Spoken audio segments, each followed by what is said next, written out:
మంచి దేవుని బిడ్డలారా, చదవబడిన వాక్యం సామెతల గ్రంథం 10వ అధ్యాయం 25వ వచనంలో రాయబడింది. సుడిగాలి వీచగా భక్తిహీనుడు లేకపోవును, నీతిమంతుడు నిత్యము నిలుచు కట్టడము వలె ఉన్నాడు. ఈ రోజున నిత్యము నిలిచేది ఎవరు అని కొన్ని విషయాలు నేర్చుకుందాం. నిత్యం నిలిచి ఉండాలంటే మనం ఏం చేయాలి? ఎవరు నిత్యము నిలిచుంటారు? నిత్యం నిలిచుండడం అంటే ఏంటి? ఏమండి? ఎల్లప్పుడూ స్థిరంగా ఉండడం, కదలకుండా ఉండడం. మనము మన కుటుంబాలు నిలిచి ఉండాలి. మనము మన పిల్లలు మన తరతరాలు నిలిచి ఉండాలి. హల్లెలూయా. నిలబడాలి, మనం నిలదొక్కుకోవాలి, కూలిపోకూడదు. ఒక ఇల్లు కట్టినప్పుడు అది కూలిపోకూడదు కదా. అలాగే ఒక కుటుంబము కూలిపోకూడదు. ఒక వ్యక్తి వాళ్ళ జీవితాలు ఏమవకూడదు, వాళ్ళు నిలబడాలి, నిత్యము నిలిచుండాలి. అంటే ఎలా?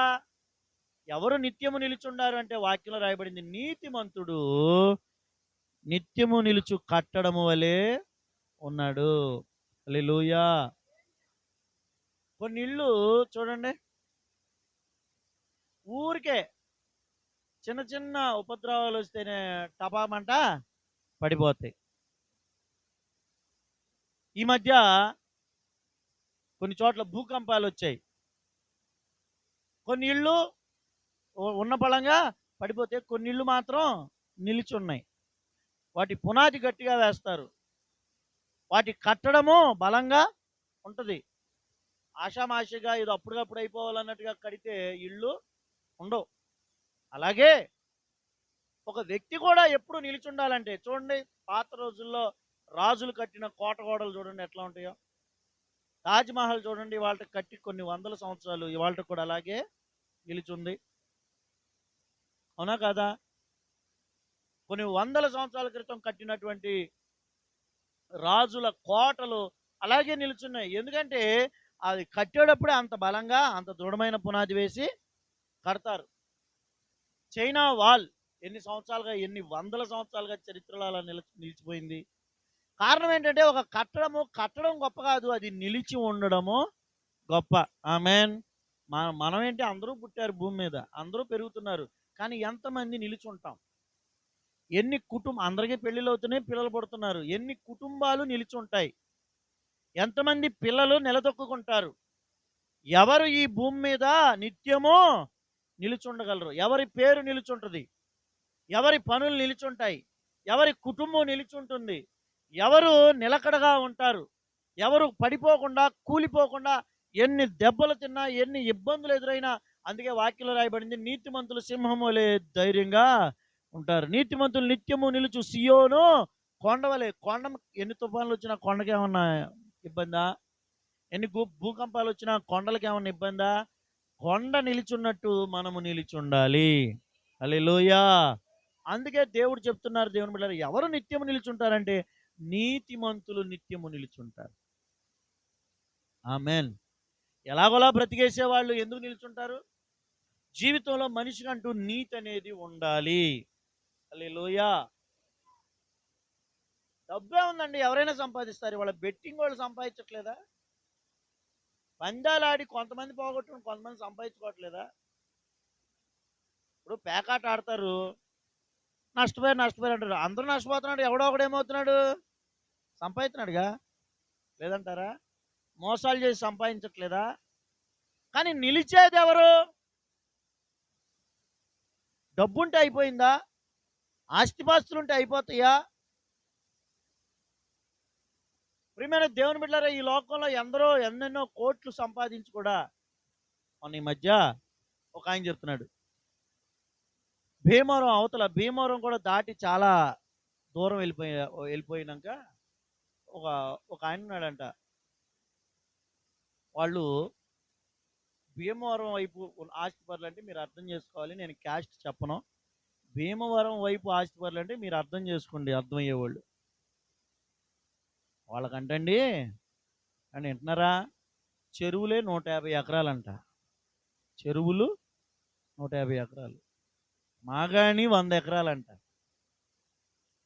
బొంబాయి, ఢిల్లీ, కలకత్తా, హైదరాబాదు, బెంగళూరు, ఇలాంటి పెద్ద పెద్ద పట్టణాల్లో, పెద్ద పెద్ద పట్టణాలు, లేక మన ఆంధ్రాలో విజయవాడ, గుంటూరు, రాజమండ్రి, ఇక్కడైతే చెప్పవసలా, ఇలాంటి పెద్ద పెద్ద చోట్లే పెద్ద పెద్ద షాపింగ్ మాల్స్ ఉన్నాయంట వాళ్ళకి.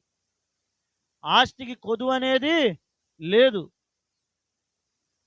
ఒకడే కొడుకు, ఒకటే కూతురు, ఒక కొడుకు కూతురు అనమాట.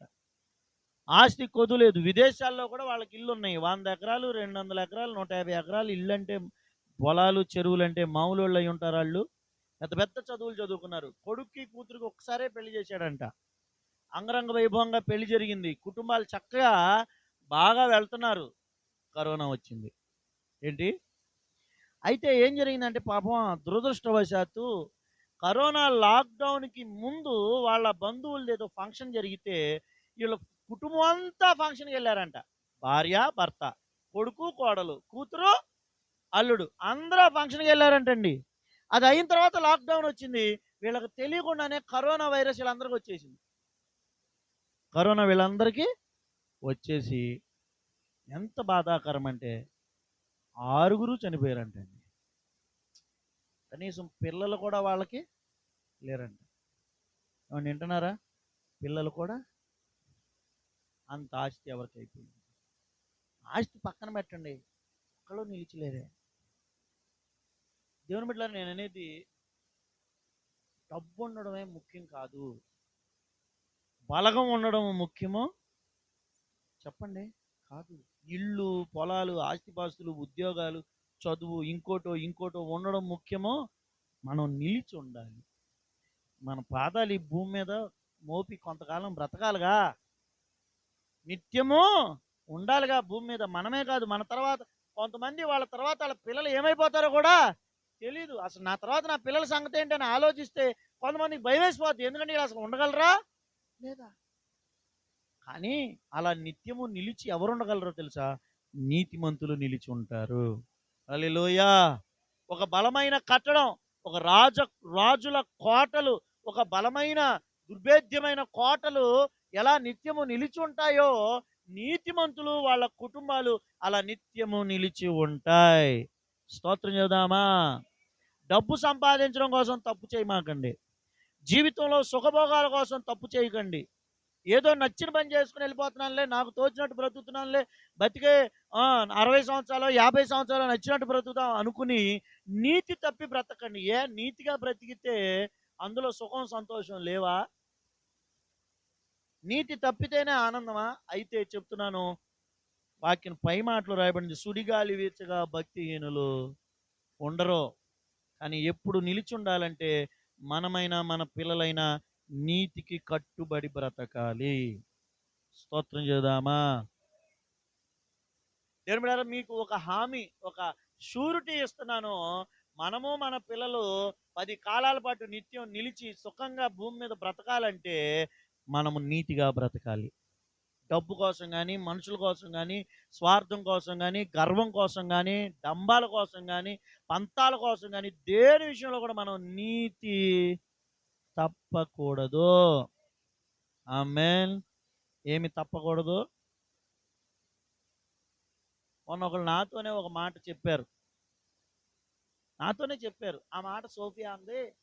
ఆ రోజున ఇలా అన్నాడు ఆయన, కానీ వాళ్ళు అవసరం లేదు, ఏం పర్లేదు అన్నారు. అందుకని ఆయన ఆ రోజు కొంచెం ఆగాడు. తీరా ఇవాళ మీరు మళ్ళీ మాకు ఫోన్ చేసి అడిగే పరిస్థితి వచ్చిందని అంటే వెంటనే ఫోన్ చేసుకొచ్చి నేను అన్నానా అంది. నేను అన్నా, మన ముగ్గురమే నేను, సోఫియా, ఆమె ఉంది, మన ముగ్గురమే మాట్లాడుకున్నది. అనలేదమ్మా అంటే, నేను అన్నానా నేను ఎక్కడన్నాను అంటుంది. ఇక నేనేం చేయాలి? బైబిల్ మీద ఒట్లేపించాలా? యేసయ్య అన్నారు, మీరు అవునంటే అవును, మళ్ళీ అంటుంది ఒకవేళ నేనే అంటే నిజంగా ఒప్పుకోవట్లా. ఈ ఒకవేళ ఏమో వద్దండి. జీవితంలో నీతి అనేది మనకు ఉండాలి. మాట అన్నామంటే, అందుకే వాక్యంలో రాయబడింది 15వ కీర్తనలో, అతడు ప్రమాణము చేయగా నష్టము కలిగినను మాట తప్పడు. ఆమెనంటారా? మాట ఇచ్చామంటే నష్టం అవుతున్నా ఏమవకూడదు, ఇక మాట తప్పకూడదు. ఆమెనండి. హల్లెలూయా. మేము ఎందుకు చూడమండి? మా అత్త మామల్ని బంగారం వెళ్ళే చూస్తాం అంటాం. అత్తగారులు వింటున్నారా? కోడళ్ళు వింటున్నారా?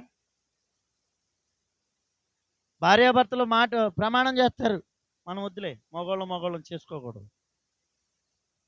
వ్యాధి ఎందును, బాధ ఎందును, రోగమందును, ఆరోగ్యమందును, కష్టమైన నష్టమైన, అసలు ఏది మాట ఏమిళ్ళరా నీతిగా బ్రతకాలండి. హల్లెలూయా, స్తోత్రం చేద్దామా.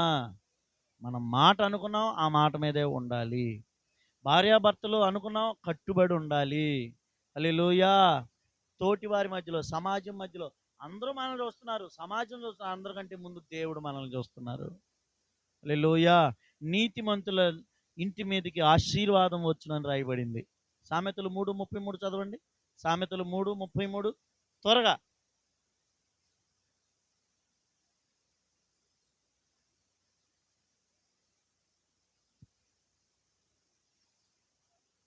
వచ్చును,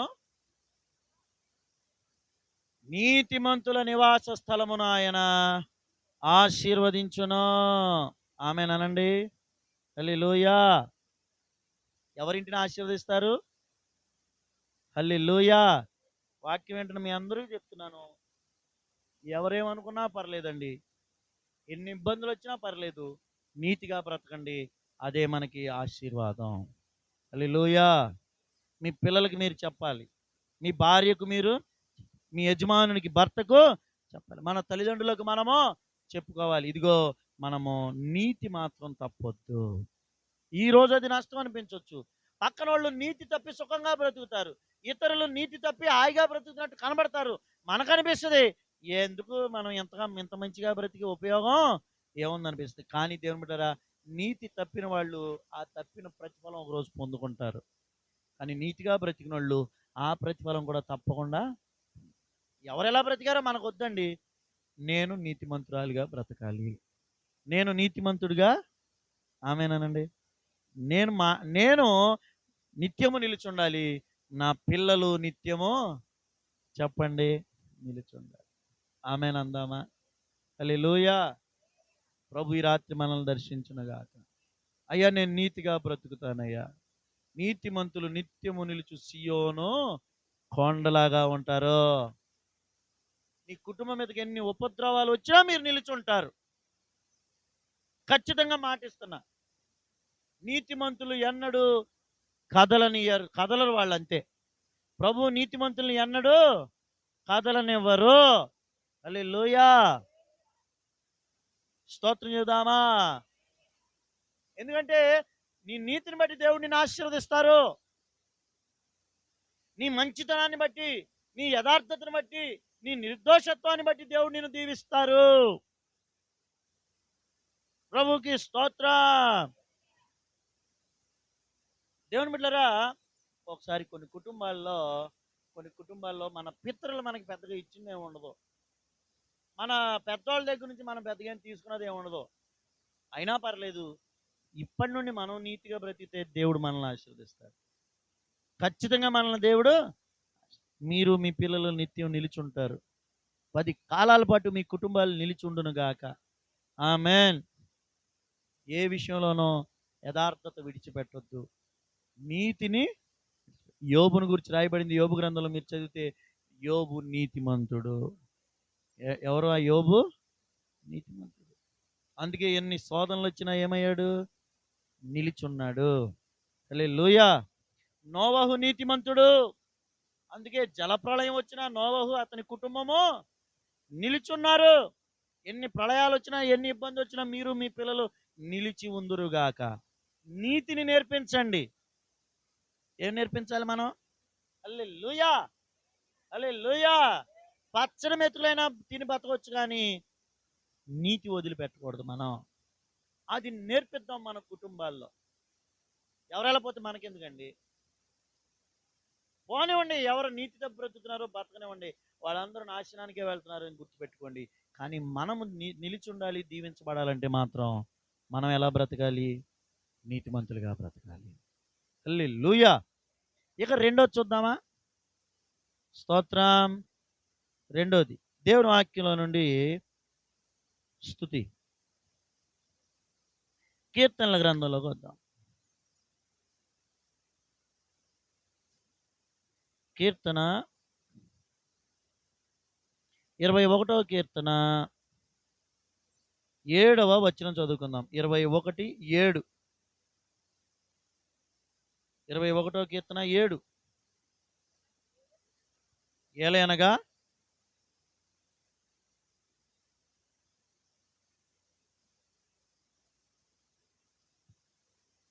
స్తోత్రం చెప్పండి. రాజు ఎవరి యందు నమ్మికించుతున్నాడు? దేవుని యందు నమ్మికించాడు గనక దేవుని కృప వల్ల అతడు కదలకుండా నిలుచుంటున్నాడు. ఆమేన్. నీతిగా బ్రతుకుదాం. మొదట ఎలా బ్రతుకుదాం? నీతిగా బ్రతికితే దేవుని రెండోదిగా మనం చేయాల్సింది దేవుని మీద నమ్మకం ఉంచాలి. ఎవరి మీద నమ్మకం ఉంచాలి? కొంతమంది మంచిగా బ్రతుకుతారు, కానీ వాళ్ళు దేవుని మీద నమ్మకం ఉండదు. ఏముండదండి? మన మంచితనం ఒక్కోసారి మనల్ని కాపాడలేదండి. దయచేసి మనల్ని కాపాడే వ్యక్తి ఒక ఆయన ఉన్నారు. ఆమేన్. వింటున్నారా?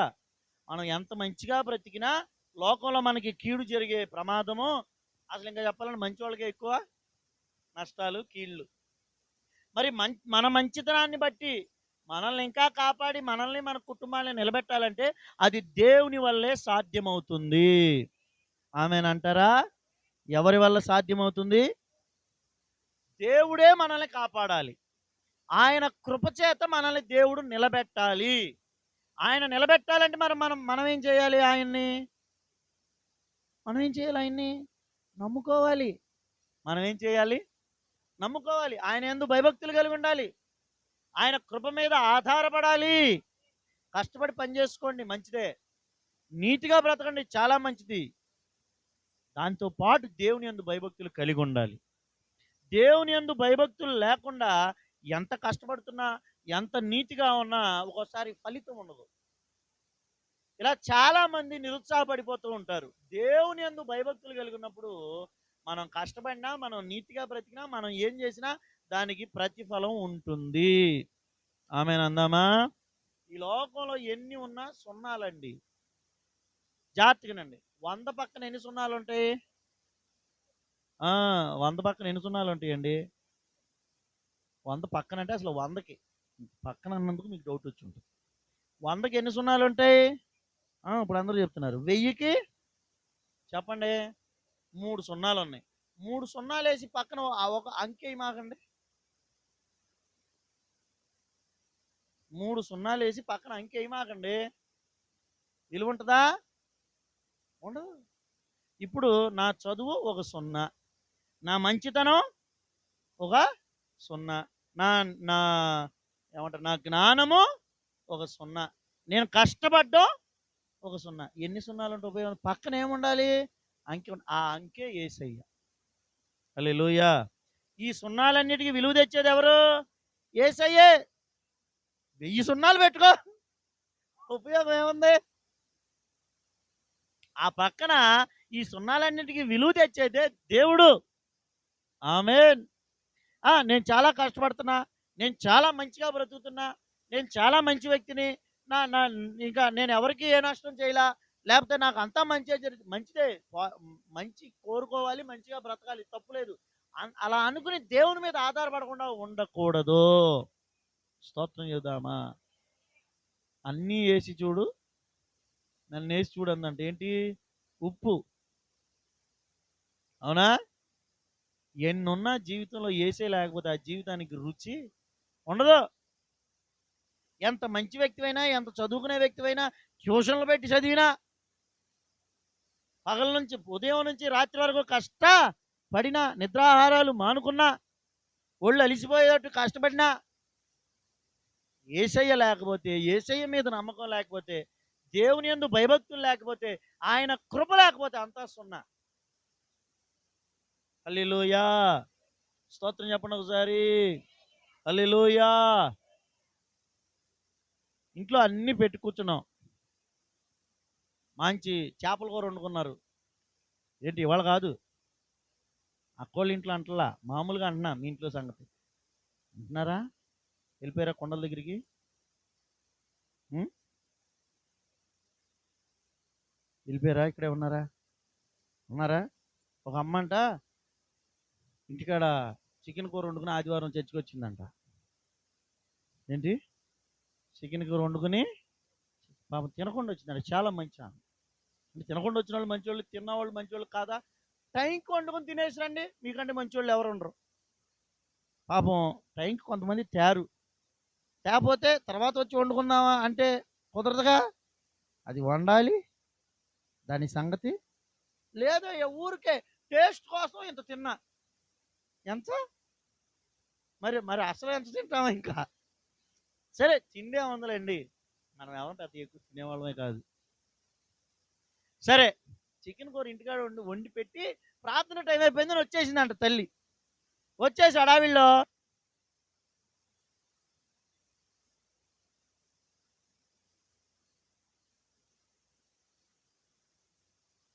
ఆమె కూడా చర్చిలోకి వచ్చి చక్క కమ్మగా నిద్రపోతుందంట ఫ్యాన్ కింద కూర్చుని. ఇప్పుడు ఇంకొక ఆలోచనతో నిద్రపోయిందంట. అరే రే వంటగది తలుపేసానా వెనకాల తలుపు, ఈ కుక్క ఏమో అటే తిరుగుతుంది, కుక్క వచ్చేసిందేమో, వంటగది తలుపేశానో ఏదో అని ఆలోచనలోనే కళ్ళు మూసిందంట చల్లగా, వాక్యం వింటాయంట.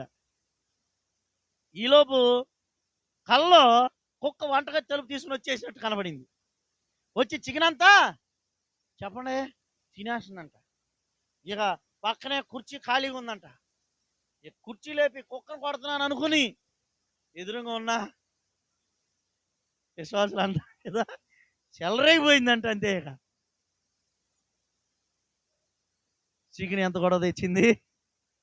చికెన్ వండుకుంది, చర్చిలో నిద్రపోయింది. తలుపు వేసి వచ్చానా లేదా? ఒకసారి స్తోత్రం చెప్పండి. హల్లెలూయా. దేవుని యందు భయభక్తులు. ఈ చేపల కూర మంచి కూర వండుకున్నారు, చక్కగా అన్ని రెడీగా పెట్టుకున్నారు. కరెంట్ పోయింది, చీకటి అయిపోయింది. ఇప్పుడంటే ఫోన్ లైట్లు వచ్చినాయి. కరెంట్ పోయింది, తినేయగలరా చేపల కూర? ఖచ్చితంగా ఏమి వెలిగించుకుంటారు? చిన్న దీపం అయినా. మనుషుల జీవితాలకి యేసయ్య వెలుగు. యేసయ్య లేకపోతే నువ్వు చేపల కూర ఉన్నా, నీ ఇంట్లో ఎంతున్నా ఎన్నున్నా చీకటే. యేసయ్య లేని జీవితము చీకటే, ఏ పని చేసుకోలేవు. చీకట్లో బట్టలు కుట్టి చూడండి, మిషన్ మీద కాదు. ఏంటి? చీకట్లో వంట వండి చూడండి. అసలు చీకట్లో ఏది చేసినా ప్రమాదమే కదండి. కొంతమంది నడవను కూడా నడవలేరు. వెలుగు లేకపోతే ఆ ఇల్లు ఎలా ఉంటుందో, యేసయ్య లేకపోతే ఆ జీవితాలు కుటుంబాలు అలా ఉంటాయి. అందుకే యేసయ్య మనతో ఉండాలి, ఆయన మీద మనం నమ్మిక ఉంచాలి, ఆయన యందు భయభక్తులు కలిగి ఉండాలి, ఆయన కృప మనకు కావాలి. అప్పుడు మనం నిలిచి ఉంటాం. హల్లెలూయా. యేసయ్య నమ్మిన కుటుంబాలు నిలిచి ఉంటాయి, యేసయ్యని నమ్మిన వ్యక్తులు నిలిచుంటారు. స్తోత్రం చెబుదామా? హల్లెలూయా. నిన్ను యేసయ్య నిలబెట్టగలరు. చదువుల్లో నిన్ను దేవుడు నిలబెడతారు, ఉద్యోగాల్లో నిలబెడతారు, మీరు కష్టపడి పనిచేసే పనిలో దేవుడు మిమ్మల్ని నిలబెడతారు. జీవితంలో ఎదురయ్యే అనేకమైన సమస్యల్లో నిలదొక్కునే ధైర్యాన్ని దేవుడిస్తారు. అప్పుల బాధలు, కష్టాలు, రోగాలు, కుటుంబ సమస్యలు, కూతురు వల్ల సమస్యలు, కొడుకుల వల్ల సమస్యలు, భార్యాభర్తల వల్ల సమస్యలు, పెద్దోళ్ళ వల్ల సమస్యలు, అన్ని సమస్యలు వచ్చి ఏం బ్రతకాలి, ఏం నిలుచుంటాం, ఎట్టా బ్రతుకుతాం అనుకుంటున్నారా? దేవుడు తోడుగా ఉంటే మనము జీవితంలో ఏ పరిస్థితులైనా నిలదొక్కుకోగలము. స్తోత్రం చేద్దామా? హల్లెలూయా. ఒక్కసారిగా యేసయ్య ఉన్న పడవలో తుఫాను వచ్చేసింది. తుఫాను వచ్చి వాళ్ళు మునిగిపోసాగుతున్నారు. అయిపోయింది వాళ్ళ పని. మొన్న గుల్లల మోద వెళ్ళాం, గుల్లల మోద లైట్ హౌస్ దగ్గరికి. కృష్ణా నది సముద్రంలో కలిసే భయంకరమైన ప్రాంతం అన్నమాట. చాలా మందికి హంసల దీవే తెలుసు. ఏం తెలుసు? హంసల దీవి చిన్న పాయ, కృష్ణానది యొక్క చిన్న పాయ హంసల దీవి. గుల్లల మోద పెద్దది. గుల్లల మోద దగ్గర సరైన రూట్ కూడా ఉండదు. వెళ్తే ఇక్కడ నుంచి అక్కడికి కొన్ని కిలోమీటర్లో బోటు మీద వెళ్ళాలి. అదొక భయంకరమైన సాహస యాత్ర అనమాట. అసలే నాకు నీళ్ళంటే భయం. అందులోనూ మన చల్లపల్లి యూత్ మీటింగ్స్ అయిన తర్వాత అక్కడికే వెళ్దామన్నారు. ఏం చేస్తామని బయలుదేరాం. నదిలో వెళ్ళినంతసేపు బాగానే ఉంది. నది సముద్రం కలిసేటప్పుడు అండి, మన మంగినిపూడిల్లో అక్కడిక్కడ చూసినట్టు ఉండదు సముద్రం. మంగినిపూడి అంటే ఒడ్డు మీద సముద్రం. ఏంటి చెప్పండి? అలలు ఒడ్డు మీదకి వస్తాయి, మనం కాళ్ళకు నిల్చుంటే ఇక్కడికి వస్తాయి. కానీ అక్కడ నది సముద్రం కలిసే చోట కొన్ని వందల అడుగులు లోతు ఉంటుంది లోపల సముద్రం. అక్కడ వస్తాయి అలలు. అసలు కొడుతుంటే బోటు ఇట్లా ఇట్లా అవుతుంటే, డేవిడ్ పాస్టర్ గారు ఉంటారు కదా, డేవిడ్ అనే వాళ్ళ అబ్బాయి స్టీఫెన్, అన్నయ్య శిష్యులకి ఎందుకు భయం వేసిందో ఇప్పుడు అర్థమవుతుంది అన్నయ్య అన్నాడు. అసలు ఏం లేదు, ఒక్కసారి ఇలా కొడుతుంటే అన్నో వెనక తిప్పే అన్నో పెద్ద పెద్ద కుర్రోళ్ళు కూడా ఏం లేదు, ఇంకా అంతే, అమ్మయ్య బతికామనుకుంటున్నాం. అదొక భయంకరమైన ప్రాంతం. సరే, శిష్యులు కూడా అలాగే పడవలో వెళ్తుంటే అయిపోయాం అనుకున్నారు. అలలు లేపి కొడుతుంటే తిరగబడిపోయింది బోటు అనుకుంటున్నారు. అంతే, అలలు కల్లోలం అయిపోతుంది సముద్రం. కానీ యేసయ్య ఇక అయిపోయాం, ఈ రోజుతో మునిగిపోయాం, ఈ రోజుతో చచ్చిపోయాం, ఈ రోజుతో మనం అంతరించిపోయాం, మన నూకలు చెల్లిపోయినాయి అనుకున్నారు. కానీ యేసయ్య ఆ తుఫాను అని చేశారు. స్తోత్రం చేద్దామా? గాలిని గద్దించారు, సముద్రాన్ని నిమ్మళం చేసేశారు. అంతే, ఇక అయిపోయాం మనం, ఒక్క అడుగు కూడా ముందుకు వేయలేం అనుకున్న వాళ్ళని దేవుడు అక్కడ నిలబెట్టారు, వాళ్ళను నడిపించారు. అదే సముద్రం మీద పేతురును నడిపించారు. నువ్వు నిలదొక్కుకోలేని అనుకుంటున్నావా? యేసయ్య నీతో నాతో ఉంటే జీవితంలో ఎన్ని సవాళ్ళైనా ఎదుర్కొని మన పిల్లలు నిలబడగలరు. హల్లెలూయా. మీ పిల్లల్ని దేవుడు ఎంత గొప్ప స్థాయికి తీసుకెళ్తారో మీరు అంచనా కూడా వేయలేరు. మీ పిల్లలు నిలదొక్కుంటారు, మీ పిల్లలు ఉన్నత స్థితిలో నిలబడతారు. హల్లెలూయా. ఎక్కలేనంత ఎత్తైన కొండపైకి దేవుడు మనల్ని, మన కుటుంబాన్ని ఎక్కిస్తారు. మన కాళ్లకు స్థలము చదును చేసి విశాలమైన స్థలంలో దేవుడు నిలబెడతారు. ఈ రోగాలు, ఈ బాధలు, ఈ అప్పులు, ఈ కష్టాలు, ఈ మాటలు, ఈ నిందలు, ఈ అవమానాలు, ఈ ఒంటరితనం, ఈ లేమి, ఈ పేదరికం, ఇవన్నీ ఎలా తట్టుకోవాలి అనుకుంటున్నావా? యేసయ్య మనతో ఉంటే మన జీవితం శిష్యులు ధోనిలో ఎలా ప్రశాంతంగా వెళ్ళారో అలా వెళ్ళిపోతాయి. యేసుతో ఉన్న జీవితాలు నిలబడతాయి. హల్లెలూయా. సుడిగుండాలెన్నో నా పయనంలోన చెలరేగి విలవిలలాడించే సమయాన, అలలాశ్రమలెన్నో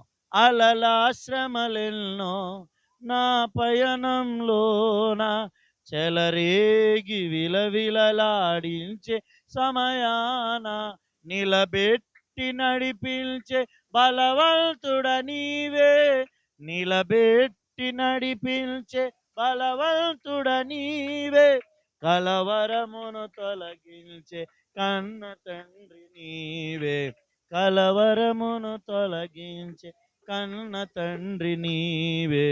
యేసయ్యా, ఓ మెస్సయ్యా, హల్లెలూయా, నీకే స్తోత్రమయ్యా. పాడదామా అందరం? యేసయ్యా, ఓ మెస్సయ్యా, హల్లెలూయా. సాగేటి జీవయాత్రలో రేగేటి పెను తుఫానులెన్నో,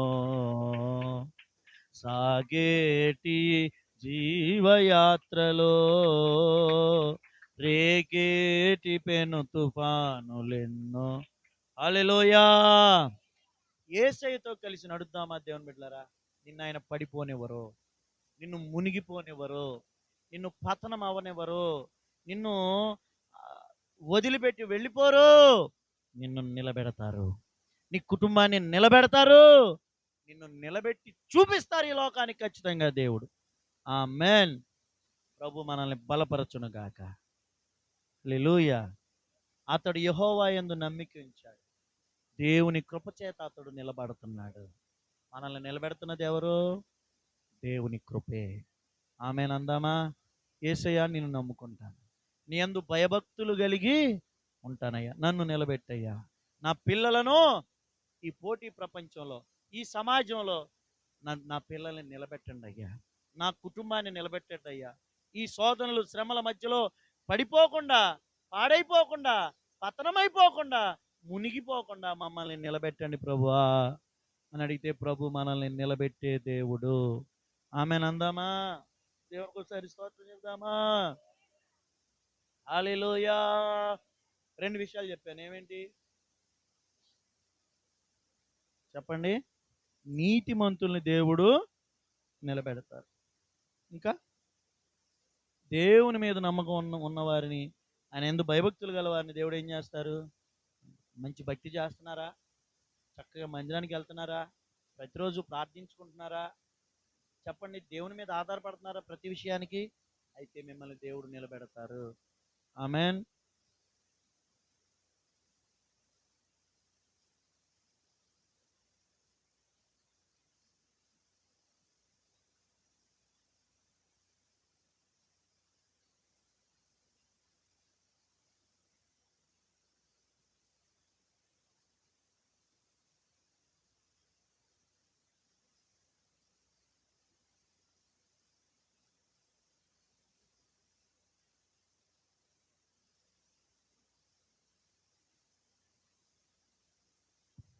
అయితే వారం రోజులుగా పని లేదు. వారాలు వారాలు వారాలు వాయిదాలు అయిపోతున్నాయి. కాలు తీసి కాలు వెళ్ళిపోతుంది. నరం తెగిపోయింది. చాలా రక్తం పోయింది. ఒకవేళ ఎముకేమన్నా అయిందేమో ఎక్స్రే తీయాలంటున్నారు. ఇలాంటి టైంలో నిన్న పాస్టర్ గారిని ఒకసారి రమ్మనమ్మా అంటే వెళ్ళాను. ప్రార్థన చేస్తే అంటున్నాడు, అయ్యా ఇక నుంచి నేను అనుకున్నానయ్యా, ఆదివారం ఎంత పనున్నా మానేస్తానయ్యా, ఎంత పనున్నా మానేస్తానయ్యా. పద్దాక అదే అంటాడు. నాకు డౌట్ వచ్చింది. అన్న పని మానుతావా మందిరానికి వెళ్తావా అన్న. పని మానేస్తానయ్యా. పని మాని నువ్వు ఇంటికాడ ఉంటే ఉపయోగం ఏముంది? ఎందుకు మానుతున్నావు? ఆదివారం పని చేయకూడదు, మంచిదే. మరి పని మాని ఇంటి దగ్గర ఉంటావా? మందిరానికి వెళ్తానయ్యా తప్పకుండా. హల్లెలూయా. రోజుకి ఎంత కష్టపడతాడండి? 2 లారీలు బుసక, 2 10 లారీలు బుసక ఇద్దరే వేసి పారేసారు 2 రోజుల్లో. చాలా పనోడు. అంత పనోడైనా దేవుడు ఆరోగ్యం ఇవ్వకపోతే ఎక్కడికి వెళ్ళేది లేదు. ఆయనకు అర్థమైంది, దేవుడు ఇవ్వకపోతే ఏం లేదయ్యా. అందుకే వారం వారం మందిరానికి వెళ్ళిపోతాను అన్నాడు. ఒకసారి చప్పట్లు కొట్టండి. దేవునికి స్తోత్రం చేద్దామా? భయభక్తులు ఉంటే దేవుడే నిలబెడతారు. భక్తి లేకపోతే ఎంత చేసినా అది నిలబడదండి. భక్తి లేకపోతే ఎంత ప్రయాసపడినా అది ఎటో ఒకటి పోద్ది. పిల్లలకు దీవెన రాదు. మన కష్టార్జితం మనతో ఉండదు. ఏదో ఒక నష్టం, ఏదో ఒక పత్రం చూస్తూనే ఉంటాం. అందుకే భయభక్తులు కలిగి దేవుని మీద ఆధారపడదాం. నా కష్టం సరిపోదు, నా జ్ఞానము చెప్పాలి సరిపోదు, నా శక్తి సామర్థ్యాలు సరిపోవు, నా తెలివితేటలు సరిపోవు, నేను పొద్దు నుండి రాత్రి దాకా ఎన్ని తిప్పలు పడినా సరిపోవు. దేవుని కృప ఉంటే నేను స్థిరపడతాను. దేవుడు కృప చూపితే మేము నిలబడతాము. ఈ విశ్వాసంతో మనం దేవుని యందు భయభక్తులు కలిగి ఉండాలి. ఆమేనందామా? కానీ మీ కుటుంబాలకు నేర్పించండి. దేవుని యందు భయభక్తులు లేకపోతే మనం నిలబడలేము, నిలదొక్కుకోలేము. కనుక మొదటిగా నీతిగా బ్రతుకుదాం. చేసే పనులైనా, వ్యాపారాలైనా, జీవితంలో కుటుంబంలో విశ్వాస జీవితంలో నీతి తప్పొద్దు. నీతిగా బ్రతికితే దేవుడు మనల్ని నిలబెడతారు. అలాగే దేవుని యందు భయభక్తులు కలిగి ఉంటే ప్రభు మనల్ని నిలబెడతారు. ఇక మూడోది చెప్పి నేను ముగిస్తాను. చూడండి, 1 యోహాను పత్రిక 2వ అధ్యాయం 17వ వచనం చదువుకుందాం. 1 యోహాను పత్రిక 2:17 చదువుకుందాం. చూసారా? లోకమును దాని ఆశలు గతించిపోవచ్చున్నవి కానీ దేవుని చిత్తమును జరిగించువాడు నిరంతరము నిలుచును. స్తోత్రం చేద్దాం. లోకం అంతా గతించిపోతుంది. లోకము దాని ఆశలన్నీ, లోకం మీద ఆధారపడిన వాళ్ళు, లోకాన్ని ప్రేమించే వాళ్ళు, లోకంలో బ్రతికే వాళ్ళు అందరూ గతించిపోతారు. కానీ దేవుని చిత్త ప్రకారం చేసేవాళ్ళు నిరంతరము నిలుచుంటారు. హల్లెలూయా. నేను చెప్పే మాట కేవలం భూమి మీద 10 కాలాల పాటు ఉండడమే కాదండి. నిత్య జీవంలో యుగ యుగాలు యేసయ్యతో కూడా మనం నిలిచి ఉంటాం. చప్పట్లు కొట్టండి ఒకసారి గట్టిగా. దేవునికి స్తోత్రం చేద్దాం. భూమి మీద ఒక 60 సంవత్సరాలు బ్రతికి ప్రాణం పోతే నరకానికి పోతాం. కానీ భూమి మీద మనము మన కుటుంబాలు స్థిరపడాలి. అలాగే పరలోకంలో యేసయ్యతో పాటు మనం యుగ యుగాలు జీవించాలి. అలా జరగాలంటే మనం భూమి మీద ఉండంగానే దేవుని చిత్తాన్ని జరిగించాలి. ఏమి జరిగించాలి? అందరూ చెప్పండి. ప్రభువుకు ఒకసారి స్తోత్రం చేద్దామా? దేవుని చిత్తం జరిగించండి. దేవుని ఏ పని చేసినా, ఇందాక చెప్పాను, ప్రార్థనకు రావడం, దేవుణ్ణి నమ్ముకోవడం, నీతిగా బ్రతకడం, ఇంకా ఎన్నెన్నో ఉంటాయి. ఒక మాట మాట్లాడినా, వింటున్నారా? ఒక ఆలోచన చేసిన, ఒక వివాహము చేసిన, ఒక వ్యాపారము, చెప్పండి అందరూ, ఇంకో మాట చెప్పిన, ఒక రూపాయి ఖర్చు పెట్టిన, అది దేవుని చిత్త ప్రకారం చేయండి. ఎలా చేయాలి? ప్రభువుకు ఒకసారి స్తోత్రం చేద్దామా? దేవుని చిత్తమా కాదా ఆలోచించుకుని చేస్తే దేవుని చిత్త ప్రకారం చేసేవాళ్ళు భూమి మీద నిలుచుంటారు, నిరంతరము యుగ యుగాలు నిలుచుంటారు. ఈరోజు అవసరాల కోసం ఏదో చేసేయడం, ఎవరో మనుషులు చెప్పారని చేసేయడం, ఏదో లోకం చెబుతుందని లోకము దాని ఆశలను ఏమైపోతున్నాయి? లోకస్తులు ఎవరో చెప్పారని. ఏమండి? హల్లెలూయా. యేసు రక్తమే. దేవుని నమ్ముకున్న ఒక కుటుంబం ఉన్నారు. ఈ మధ్య వాళ్ళ పాపకి పెళ్లి చేశారు. ఏమండి? వాళ్ళు ప్రభు నమ్ముకున్న కుటుంబాలు, ఎంత మంచి కుటుంబాలు. పెళ్లి చేసి అటు ఇటు దేవుని నమ్ముకున్న వాళ్ళే. మరంట పెద్ద భాషగాని పిలిచారు పెళ్లి చేయడానికి. ఎవరిని? నేను వెళ్ళేటప్పటికి పెళ్ళి అయిపోయింది. నేను ఇక్కడ ఇంటి దగ్గర ఇచ్చిన పనులు, మందులు తేవడం, వాటర్ తేవడం, కూరగాయలు తేవడం, వెళ్ళా 11:30కి వెళ్ళా పెళ్ళికి. అంటే మనకేమి అక్కడ ప్రాధాన్యత ఉండదు, బాగా తెలిసిన వాళ్ళు అని. సర్లే కనబడొద్దాం పెళ్ళింటి వాళ్ళకైనా, లాస్ట్లో వెళ్తే ప్రేయర్ అన్నా ఇస్తారు అనుకుని వెళ్ళా. నేను వెళ్ళేటప్పుడు పెళ్ళి ఏంటంటే 12:12 పెళ్ళి అయిపోవాలంట. ఏంటంట?